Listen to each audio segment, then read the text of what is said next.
Hey everyone, welcome to Chapter 1 Patience. In this chapter, we'll explore the importance of setting expectations for yourself and the long term benefits of doing that. Believe me, it's one of the most important things you could do right at the beginning. And I know it sounds a bit idealistic to basically think about virtues right at the beginning, but it is one of the most important things to do, and especially right at the start. Because if I could point out to one thing that basically helped me throughout these years, is this one exact virtue: patience. Now, I know this is not going to be easy, because obviously it sounds easy, but it's really hard to do. Because at times when you do get frustrated, and you will get frustrated, it'll take a long time to basically find something right, and it does test your patience.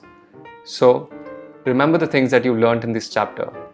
Maybe write it down, maybe keep it somewhere that you can see it regularly. In the course of hunting for a job, you will feel confused, hopeless, and even desperate at times. Because putting yourself out there and getting rejected again and again is one of the most gutting life experiences you can go through. Believe me, I've been there. All the 3 startup jobs that I told you about, I've gotten them after being rejected from like tens of jobs. So it doesn't matter if you're fresh out of college or you've been in a job for a while. Believe me, it's not just you, it is hard. Finding something that's good takes time, and that tests your patience. So I want you to remember that handling rejection is not easy at any stage in life. So don't take it personally. But where's the good news in all of this? Well, the good news is that once you do land a job, all your troubles will be over, and you will have a world of confidence to take on the world. All those self-doubts that you had will vanquish. Even family dinners will become easy. Socializing will become smooth. Not only will you feel more stable in your life, but you'll also find that mental peace that'll allow you to deal with all the other pressures that you've been facing in your life. This is going to be one of the most testing times in your life. So do remember that it will get over. And once it gets over, you will basically come out on top. You will basically cross that mountain and see the other side. So while you're going through this journey, try and remember to enjoy it, because on the other side, you will have a stable job, a stable income, and sometimes the work that you do enjoy, and colleagues that you will look forward to working with. So lesson number 1, and of course, no points for guessing. The most important virtue that you can imbibe in this situation is patience. So no matter who says what, if you're able to keep a stable head on your shoulders and be patient, your luck will change. So try and remember that always. Let's look at some of the ways that you can prepare yourself mentally. A good way to start this whole process is to keep aside 2 to 3 months for this job search. 60 to 90 days is not that big a deal, because remember, you are looking for a job that's long term. 2 to 3 months is a fair amount of time for you to go through this whole process. Because if things do go well, you will end up spending years in this job. So this is not a lot of time. And remember, you don't want to pick poorly or too early, because you don't want to be stuck in a situation where you go back out in the market in 6 months again and are looking for a job. So set a time frame of 2 to 3 months and give it your 100%. Great. Now that you have a time frame in mind, let's look at some of the other things that will help you go through this process. Number 1, take your time to follow up on all the leads that you've generated in this process and take them to their organic end. What do I mean by an organic end? Basically to their natural end. You have to give it your best shot and find out how it sort of concludes. You have to reach that conclusion. You have to accept the facts as they unfold. Don't make presumptions. Don't write things off on a whim, and don't expect free lunches. Sometimes things will turn out good and sometimes they won't, but it is your job to follow up on all the leads. The result is not in your hands, but the work is. So put in the work. Find out where each opportunity leads you. If you get a no at the end, that's okay, that's fine, but chase it to the end, because one of those opportunities will come around and say yes. So you have to remember to basically take it to the end. Don't give up in the middle. Number 2, don't jump on the first opportunity that comes your way. It's obvious that after a small drought, you will get greedy and you will jump on the first opportunity that comes your way. So don't get short-sighted. Remember, this is a process that you should follow to the end.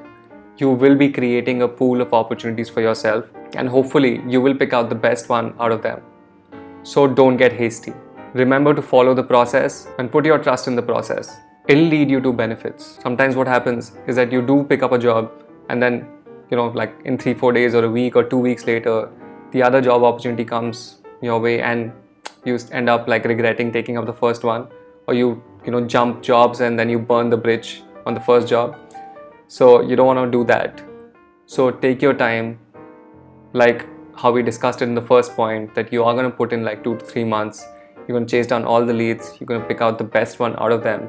So don't get greedy and hasty and just like jump on the first opportunity. Remember that. Number 3, trust your gut when dealing with people. This one's very, very important. Now, this will take time because the more amount of people that you deal with, it'll help you form your gut better. You will form better instincts as you go along the way. This one's important because you don't want to be stuck with a bad boss. Usually bad bosses can be spotted from a mile away, but sometimes it's hard to tell. So you should follow a couple of things to basically confirm your suspicions. One of the ways that you could do this is basically talking to someone who has worked with them before. You could reach out to them on LinkedIn, message them, and get on a call and talk to them. Be very transparent and tell them about your fears, because people do want to talk about it. If you've dealt with someone who basically isn't that pleasant and someone comes and asks you about that particular person, you will tell them. You won't hesitate because you don't want other people to go through what you've gone through. So trust your instinct and also double check it. One caveat here, of course, is to be pragmatic, because you will never find a perfect boss. So take the pros and cons while dealing with all of this. You want to understand that what is good about this person and what is bad. Like, how is it working under this person? What can you learn and what will you have to basically suffer through? So in the end, all of this will basically help you make a better decision about this. Number 4, making a decision. Now this one's a bit radical, and this one really works for me because I can get quite indecisive at times. So I want to share this trick with you. When making a decision, the right order in which you can make that decision is yes, no, and then maybe. Yes, that's right. I know it sounds a bit radical, and like I said in the beginning, it is, because sometimes you could be on the fence about something. You feel a bit torn between 2 choices. So it's exactly at that point that indecision basically hurts you. Sometimes it's better done than perfect. At most times, when the answer is not yes, it is usually a no. But if you still need more convincing, then you can also try making up a pros and cons list. This will also help you make up a decision. That will also help you understand which way you're leaning. A popular example of making decisions this way, I remember, is a coin toss. It's quite popular in the entrepreneur circles, where people basically toss a coin to make a decision. And of course, heads is one decision and tails is second decision. But the idea is not what the result of the coin toss is, but what you are actually hoping while the coin is in the air. Your heart is basically telling you, or your gut is basically telling you what you want. So try and listen to that. Try and listen to that instinct. Because at the end of the day, while the decisions are yours, the consequences are also yours. You don't want to be making decisions by listening to someone else, but then eventually only end up taking the consequences on your own. Number 5, last but not the least, learn to meditate. I know this one sounds a bit fancy, but doing a few breathing exercises every day to calm the nerves will really make a difference to your life. There'll be a lot of stressful situations throughout this whole process where, if it's an important interview that's coming up or an important decision that you need to take, you got to move cities sometimes. If you get a job in a different city, you get an offer which you don't like, you don't understand what to do at that point. All these decisions you have to take on your own. And of course, you will have help through this course, but there are these decisions that you sometimes have to, shut down and basically think about it for yourself. And at these moments, if you have a calm mind, you will be able to make better decisions that you can be proud of later on in your life. So, like I said, the consequences are also yours. So, learn to meditate. You can use an app like a simple app like Calm, or you could even just YouTube these breathing exercises. Like just type meditation exercises on YouTube and you could do something every day. The idea is to build a practice so that over time you could sort of get habituated to this whole thing. Calmness is a superpower, and this will be your armor in this period. Remember that everyone you talk to in this period will obviously feel the calmness from you, but it's not just for others to basically feel that way, but it'll also protect you from all the negative.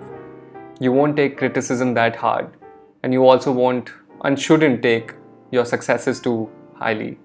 So it'll keep you level headed and it'll help you make these decisions in a better way. So remember to meditate. That's the end of this video. Thanks for watching, guys.